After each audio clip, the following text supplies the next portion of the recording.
What's going on, everybody? All right, well, today I've been getting prepared and I kind of done some of it already, and we're kind of all over the place about it. But most of you know I have the Rockville speaker sub in the back of my truck, and I did pick up this audio control 12-inch sub, and I'm gonna be honest with you, much nicer, much more pleasing box. And so we're just gonna get right into it. I also did pick up this amp right here, which I did temporarily install, but it's kind of late in the day, and I'm planning on doing this tomorrow for the most part, but I got a little bit of light left. So I'm gonna pull the truck out, and then probably gonna take that passenger seat out, get the amp out, get the box out, maybe do a little bit of comparison, the size and everything, and maybe do a little sound demo real quick, just to give an idea maybe what it sounds like. Obviously I'm going to give my impressions. I also did, well, I'll go over all this stuff here in a minute, but we're going to start this off, like I said, just pull the truck out, get the seat out, and then I guess just go from there. All right, so we're going to start off obviously by taking this seat out, and then so back here I believe it's a I gotta take these little plastic things off, but this is a 15 millimeter deep wall that fits in there. And then let me see, this is a Torx bit in the back, and that's an E14. But I usually just use a long extension, wobble, whatever, just to get these out. But I'm gonna pull these out with the plastic, get this off. I'm probably gonna take this seat belt off because I'm probably gonna take the seat out completely. Let's go. All right, so I went ahead and double check, we're disconnected, make sure the power is off to the power wire. I got the seat out. I did take the headrest out because it's much easier to pull that thing out of there easily without hitting the headrest up here at the top. Just gives it way more room. But you can see we got the Rockville in here, and you can see I did previously just kind of temp mount this amp, but probably gonna pull that out and then go over here, put it, and I'll take some video and stuff of the amp and everything I got before I start going anywhere else. But I gotta kind of disassemble all this stuff. But like I said, you can see the way the Rockville sits in there. Actually sits in there pretty good. The only thing I don't like is it goes a little bit too far right here, and then it hits my seat. So I'm hoping that the new one is not gonna go that far, I hope. And as long as it gives, like I said, at least as good a sound, because this dumb little box, it sounds pretty good for what it is. Pretty inexpensive. So anyways, let's get the rest of this stuff out. All right, so I got the old stuff out and I got the new stuff pretty much right here. And as you can see, I had already taken out this little teeny sound digital amp that I was running for a while. And I mean, this little thing, it's pretty good, man. Nothing wrong with this at all. I just kind of wanted to put a system in that completely matched. You know, for the most part, I know my door speakers aren't going to match right now, but eventually I probably will go audio control, just some coaxials. But as you can see right here, so we'll start off, well, let's just start off with the sub. Now I did measure this, and I was talking about how I'm hoping it's not as long, and it's not. This one's 21 inches across, and the Rockville is 24, so that's 3 inches. It's going to be close. It is close to the same height, a little bit shorter here, and a little bit, as you can see, the width. It's probably hard to get the perspective, but it's close. Like, everything's close. You know, obviously this box is going to fit no problem if this one fits, but it just looks a little bit more sleek. You know, I don't know how it's going to sound. Now, as far as price, this whole deal right here is about $200 with, you know, and it's already ready to go. I got it with the amp kit and everything. This one, now, I hate to throw the price out there because when I got this, I got it for way cheaper. But unfortunately now it's at $4.99 because it just went up in price. So it is what it is, right? So we got the sub 12 inch. This is a 2 ohm voice coil. So I paired it up with this Epic 5. Now this is a 5-channel amp. We'll take a look here on the side. You see you got your power remote, ground. You got your speaker terminals. So you got, well, you can see all this if you really want to get into it. And then it does have the Epicenter link. It's kind of one of the reasons why I went and picked that Epicenter up. But and then you can see it has all these controls over here on the side. But so it's a 5-channel. Does have the remote level, but that's kind of going to be irrelevant now because of the Epicenter. So now this will push, the way I have it right now, to my speakers, which is going to be plenty. It's basically the same thing that little one was doing. It's going to be about 75 watts. I'm just going to hook it up to the front 2 channels, but it will do 300 watts per channel bridged. So if I bridge the channels 1, 2, 3, and 4, it will do 300 watts, which is like way too much. But if I ever got to the point where I needed to do that, or I wanted to do a component set or something like that, this amp will do it, which is awesome.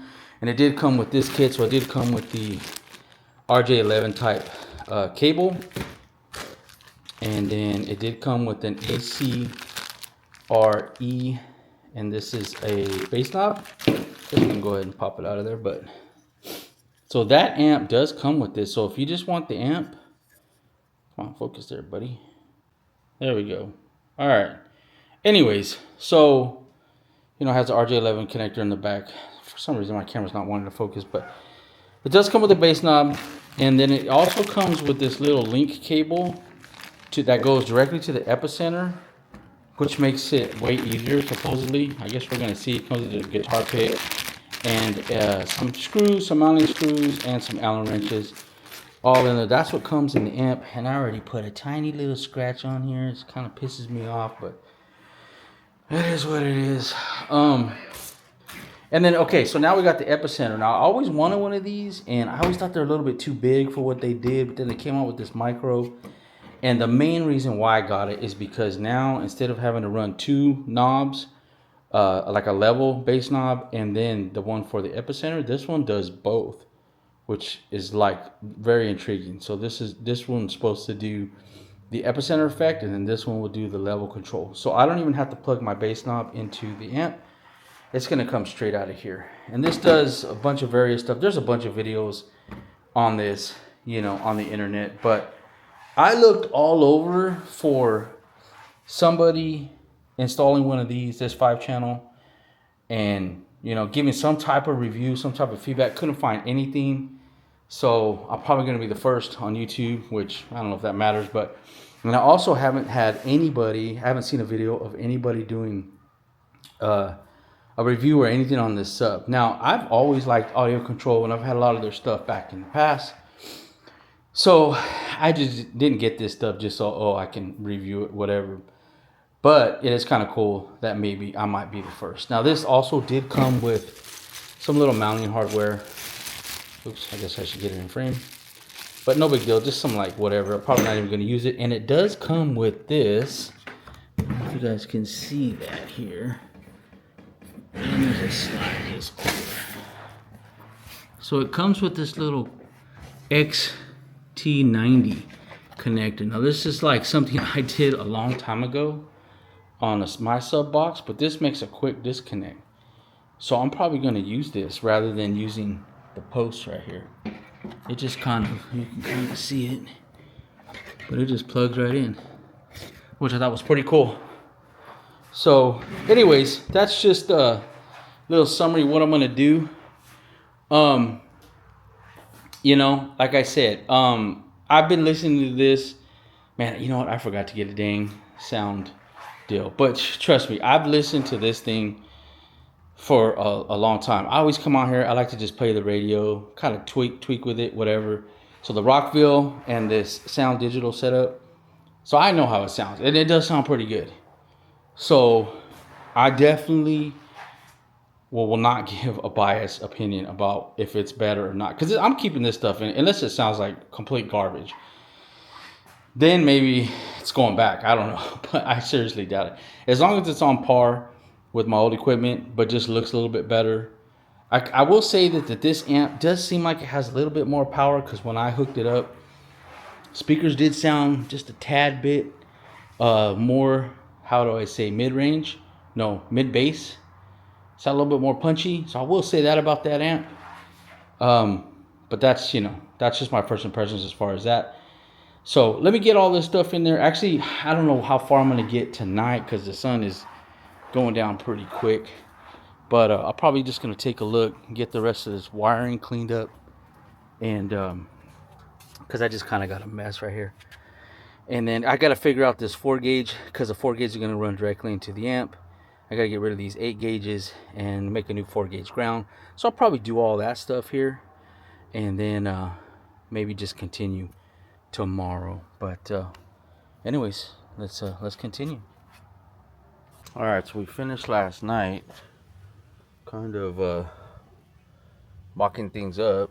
Now, I was thinking about putting a board right here, but man, there's just like not very much space, honestly, and that's the biggest problem.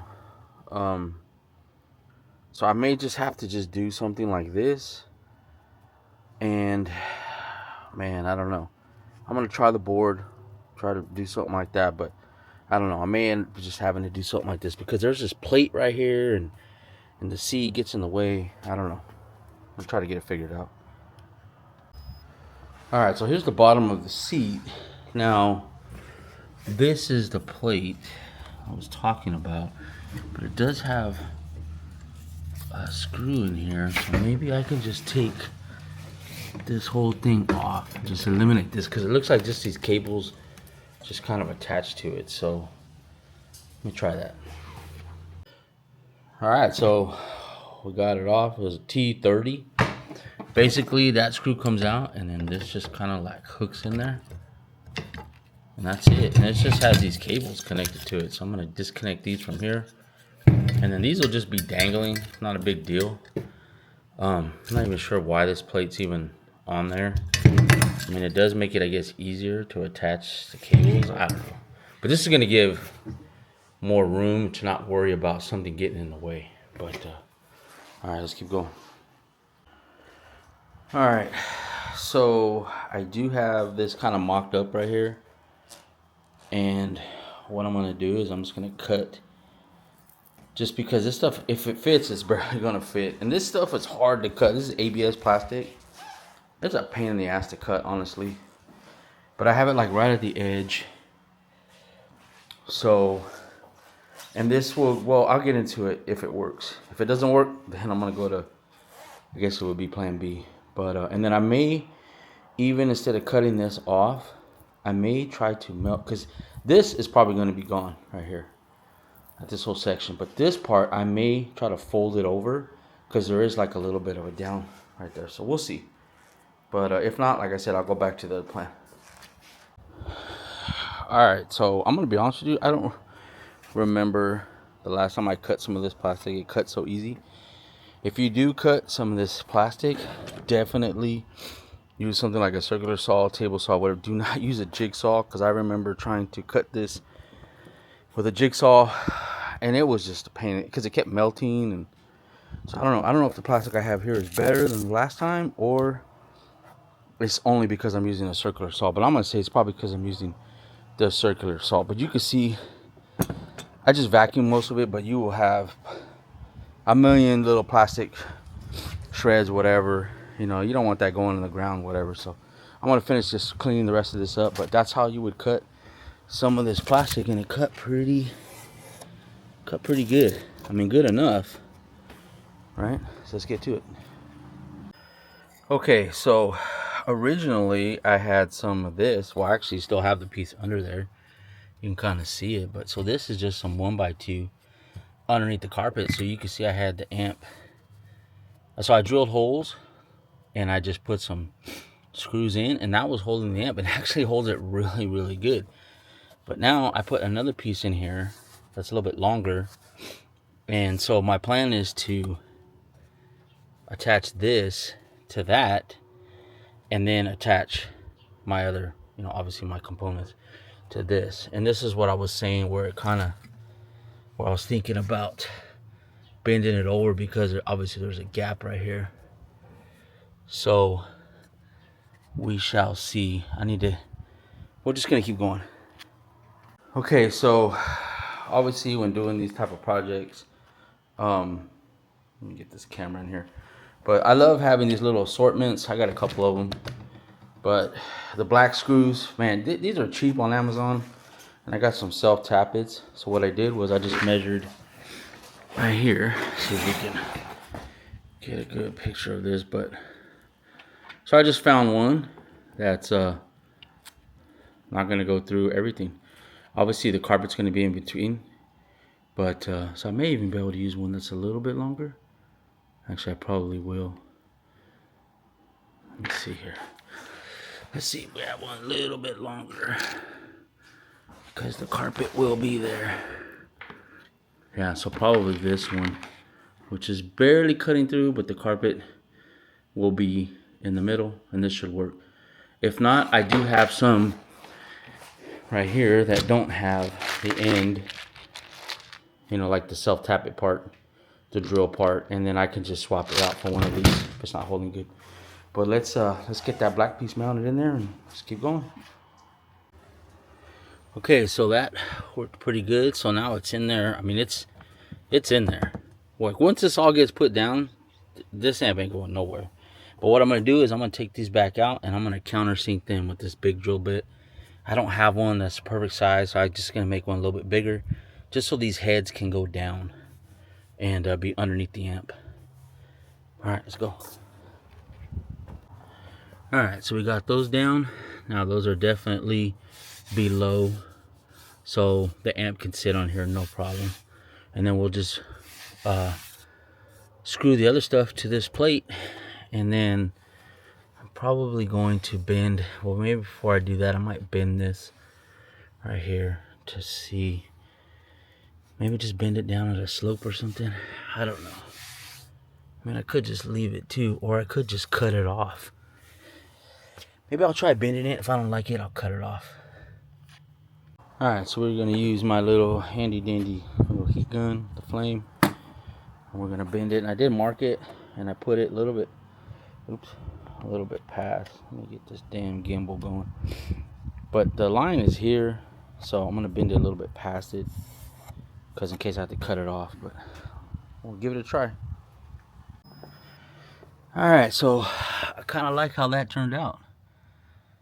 The good thing about this stuff is once you get it heated up, it stays pliable for quite some time. So, well, not a lot, but for a little while. So I came over here and I kind of just bent it to where it like fits in there perfect. But I think that's gonna work. So let me get this back off, get it mounted back down, and keep going.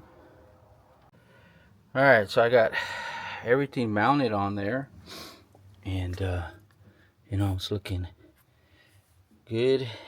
Now I just got to, I actually ordered a smaller RCA, and I should have ordered one that was way smaller, but because it needs to go from here to here, like, you know what I mean. So I should have ordered, I don't know, I don't even know if they make them that small, we'll see. But the one I ordered hadn't even come in. I do have this one, that one's like 3.5 feet, but I got to get this wiring tidied up, get it into the back of the amp, and then we'll be pretty much done. I'm gonna test everything out, but let's go. All right, so I just kind of wanted to point this out, or maybe I even said this before, but it's just a little trick.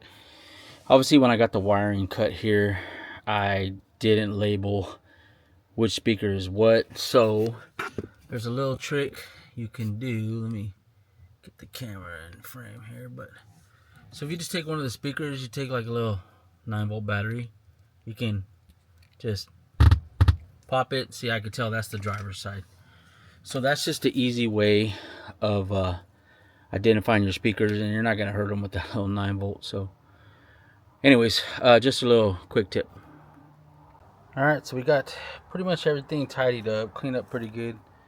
So I'm going to pull it in a little bit. Sun's coming out right here, and we're going to test it before we put the seat and everything back on there. But the wiring and everything went pretty good. Pretty happy with it.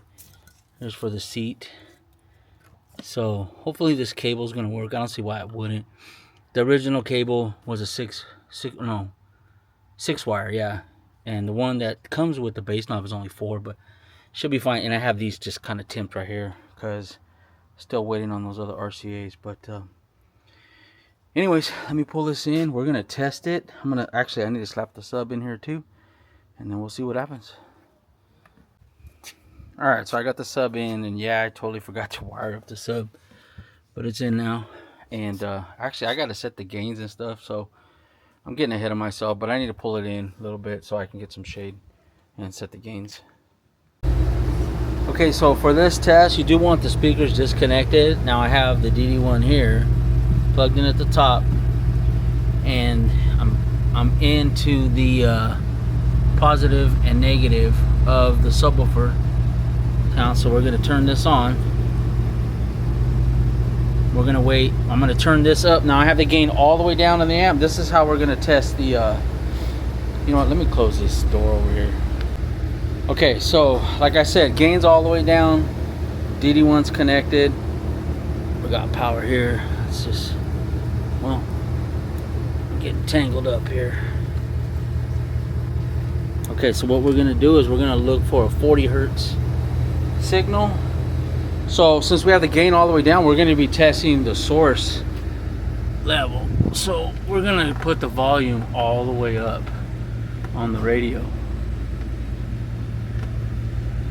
Alright, this is going to be kind of hard for me to do this at one time, but so I'm going to be raising the volume. Okay, so right here. So I'm at max volume. Let's go back down. Okay, so I lost it there. I'm at max volume and it detects no distortion. Okay, so that's good because that's basically the way the highs were too, at max volume. So this stupid little Android radio has a pretty clean signal.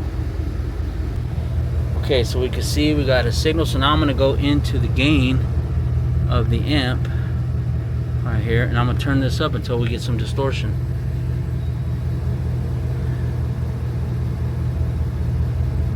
Up.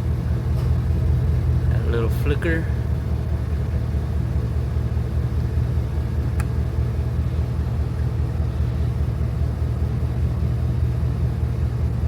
Still playing. We're still playing. Okay, so that's kind of crazy because I went all the way up on this thing. Huh. Well, I guess maybe that's so full volume on both. I don't know. We're gonna see. Maybe I have to do something with the amp first before I hook up that Epicenter. But let me pause this. Alright, well, I've been messing with this for a little while. I come to find out that stupid cable I have over there doesn't, I don't understand why, but it doesn't work properly. The cable that it came with is a 4-wire. The one that's there is a 6-wire, but it just shouldn't even be using the other 2 wires. So I don't know, but when I plug this one in, it works properly for both. The other one does not, and the other one doesn't even turn the light on down there. As you can see, the little blue LED. So that's to start with. But another thing is, I don't know why it does not feel like I'm getting the output that I should be getting. So like the sub, like I said, the gain, even when I was trying to set the gains and everything, it's just way more output on the front channels than there is the sub channel. Like, so I don't know if it's the amp. I doubt it's the well, matter of fact, I pretty much know it's not the Epicenter because I unplugged the RCAs and ran them straight into the amp, and I'm still getting the same thing. The gain's all the way up and I barely have any output. So I have a feeling that amp either is completely disappointing as far as that sub channel, or the hold on. All right, sorry about that, but anyway, so I don't really know what the deal is with this thing. Like I said, I think it might be the amp. Either the amp's defective or that amp is completely disappointing, and that's pretty disappointing. But so what I'm gonna do is, obviously I'm not gonna put the seat in. Like all that stuff is good, but I think I'm going to do a return on that amp and just get another one, obviously the exact same one, and see. And then I'm also gonna have to run that cable around. That's not that big of a deal, but I'm kind of tired of messing with this. So obviously I'm not gonna end this video, but this is gonna be the conclusion of this part. So until I get another amp, we'll see. And then if I get another one that does the same thing, I'm not sure what I'm gonna do. But anyways, hopefully we figure it out soon. 3 days later. Well, so the replacement amp came in. So I know I didn't really do an unboxing, but not that really matters. But we gotta get it open.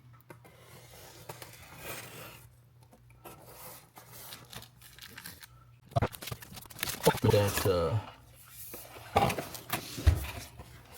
see how it's packaged here. Of course, you got the instruction manual, and then just a real nice presentation. Got all the stuff in here, but I don't really need any of this stuff. I just need the amp. So we're gonna get this mounted back in there. Actually, I gotta pull the truck out. I haven't even pulled the truck out, but I'm gonna pull it out real quick. We're gonna get that thing mounted back in there, and then we're gonna set the gains and see what happens.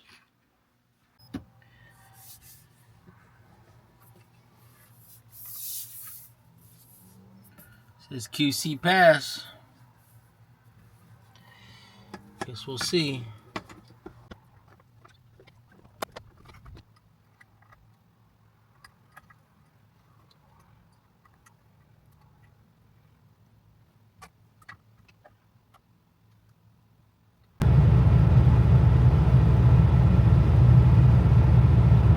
Okay, so that's full volume, 1000 kilohertz, and no distortion.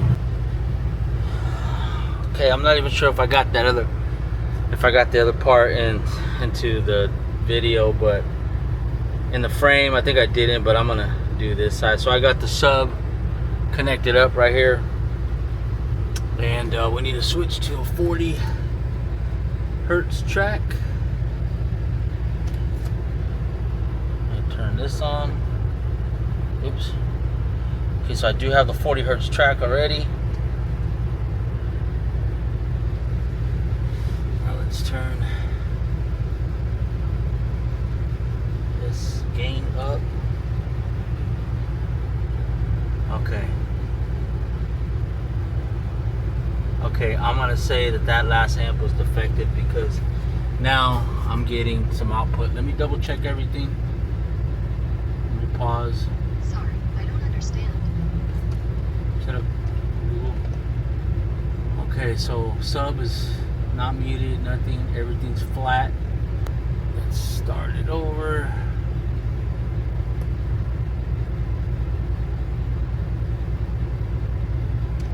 Okay. So right there we do have a little bit of distortion. It's right on the brink.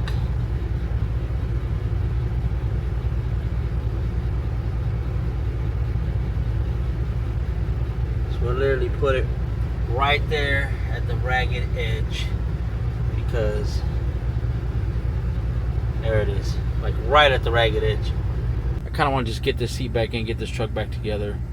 Obviously I got the amp where I can tune it, because all my knobs over here on the front, you know, so I did that on purpose. So hopefully, I don't even know if the seat's gonna fit in here properly, so we're gonna hope so. But let me get all the rest of this crap out of here. Just get this seat in and finish up this video. You guys can see, but everything fits like no problem. Alright, so we're all back to normal. Everything's back in. You can kind of see the fitment right here. Fits nice and snug. Let's go around the other side so we can take a look. But Here we go. Fits in there nice. Fits right underneath this little lip right here. If you guys can see that, but like plenty of space right here. But the main thing is, let's see if we can lift the armrest, and we can. Goes all the way up, and it does not hit the box. Oh, that used to get on my nerves when it would hit the box. It does not hit the box. That's why I have this big old gash right here. But anyways, so man, I am sweaty. Let's flip this camera around. But yeah, that's it. Man, I am sweaty, as you can see. Not as you can see, but I'm done. This California heat is ridiculous. It's getting hot, but we'll see. I'm gonna tune it, mess with it for a while. And that first amp was definitely bad.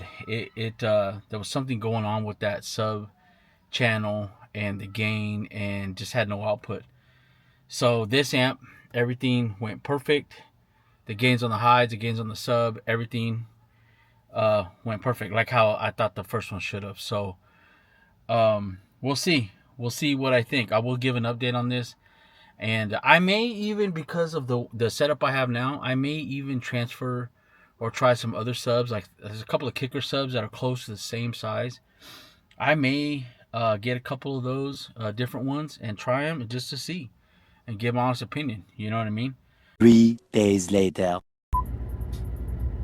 Alright, well, so we got the amp, the woofer, everything installed. Now my impressions of it after messing with it for a couple of days, not a lot, but to be honest with you, I haven't even driven the truck, just come into shop and just kind of listen to some music. But this is my thoughts on it. Now, it's probably on par with exactly what I had before. Now, I had the Sound Digital little amp. That is a tiny, that amp is tiny, right? Fit it anywhere. For the, I think I paid like $250 for that amp, and that's what I paid for the amp that I have now, the auto control. So, it's kind of a wash, but because now I have one amp that does everything, it's just much more cleaner. So, okay, so as far as sound, it's almost the same. It is a little bit different sound. It is a little bit tighter bass as far as the kind of music you listen to. Now, I listen to all kinds of music. I listen to rock, I listen to classic rock, I listen to obviously rap, hip hop, a little bit of country rap. I listen to all kinds of stuff. So, and this woofer pretty much does everything. Now, it's not going to be, you're not going to win no bass contest or nothing like that with this setup. But I wasn't going to do that with my old setup either, with the Rockville. But like I said, for as far as like a nice sounding system, like if you had a nice newer car with the stock radio, you want to add some bass, this is perfect. And to be honest with you, I like the setup better because it looks cleaner. It matches the sub. I know that's kind of dumb, but I kind of like it that way. Plus, it fits better in the back of my truck. I get to lift my armrest now, and it doesn't get in the way, and it just looks cleaner. That was one thing I never really liked about that Rockville. It has that kind of big old lettering, orange lettering on the top of it, and it just kind of looks, I don't know, it's just not as appealing. This is just a black box. It's a nice shaped box. It's built pretty good. Sub sounds pretty good, but it just, to me, the aesthetics is better. You kind of don't even notice it's there. Where the Rockville, you look back there, you obviously can tell there's something there. This one kind of just blends in, but which is very nice. I like a nice, clean, stock kind of look on the inside of my vehicles. All the vehicles I built just have been, I don't do all that painting stuff. I know some people are into that. I'm not. Definitely not into that kind of stuff. I just like a nice, clean, stock look to the vehicle. That's why, like, this work truck, upgraded the windows to power windows. Like, it's all the stock stuff, right? Power folding mirrors, whatever. I try to keep it as much stock as possible. and the radio kind of the same, you know. So my final thoughts, you know, for the money, it's not a bad little system for what I did, the amp and the woofer. If you wanted to save a little bit of money, you could just go with the Rockville. This woofer now is $499. That Rockville, I think you can still get for like $200.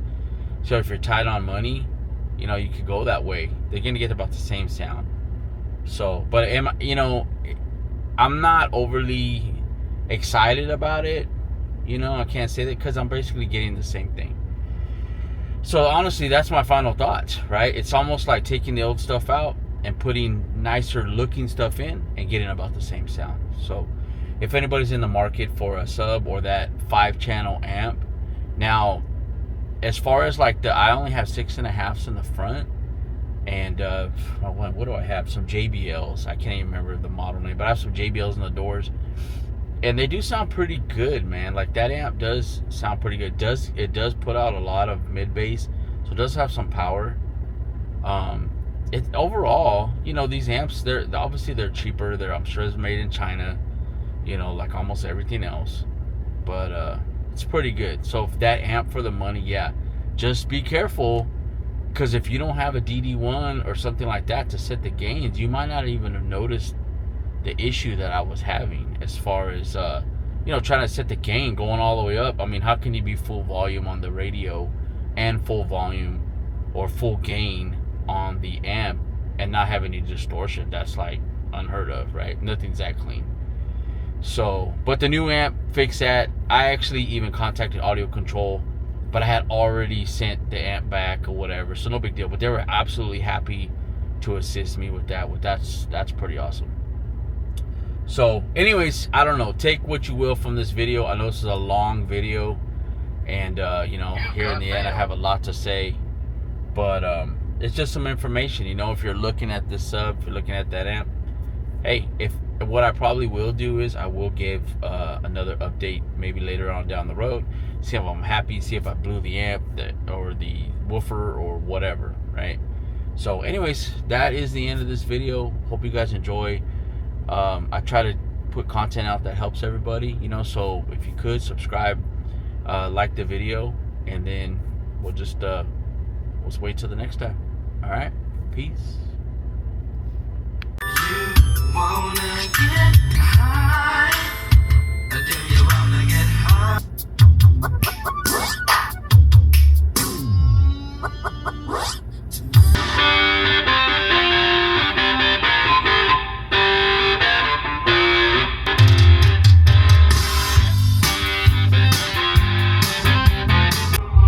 One for the devil, two for my God. Father, please forgive me while I rock this raw.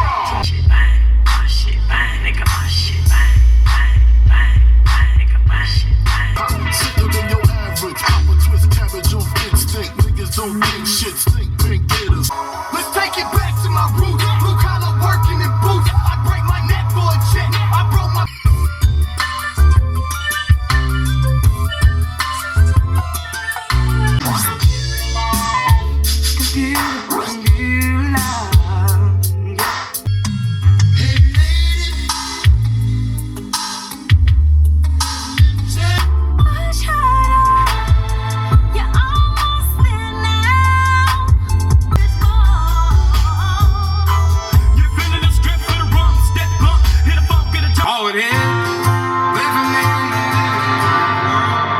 I love my country, 'cause I'm blessed.